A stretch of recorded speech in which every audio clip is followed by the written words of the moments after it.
चला आज आपण बनवून घेऊ अर्धा किलो भडंगचा कोल्हापुरी भडंग चिवडा। तेल गरम करायला ठेवले, त्यामध्ये शेंगदाणे घालून तळून घेऊ।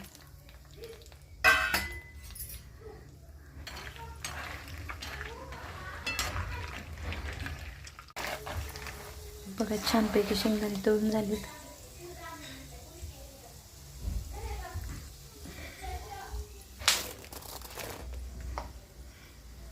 आता आपण तेलामध्ये लसूण टाकून घेऊ।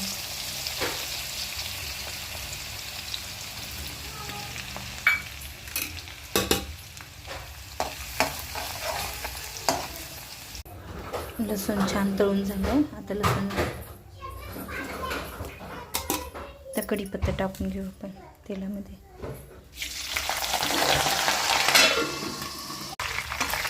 कढीपत्ता तळला की आपण त्यामध्ये चिवडा मसाला, लाल तिखट, हळद आणि चवीप्रमाणे मीठ घालून छान हलवून घेऊ।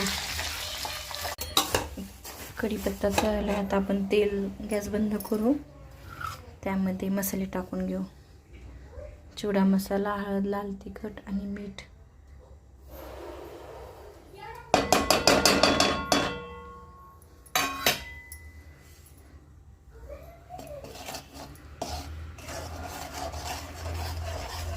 हे मिश्रण आता भडंगवर टाकून घेऊ चुरमुऱ्यावर।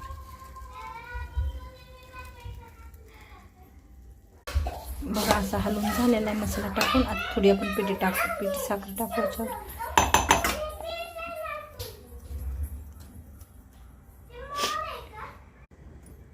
बघा तयार आहे आपला असा भडंगचा चिवडा, भडंग कोल्हापुरी चिवडा।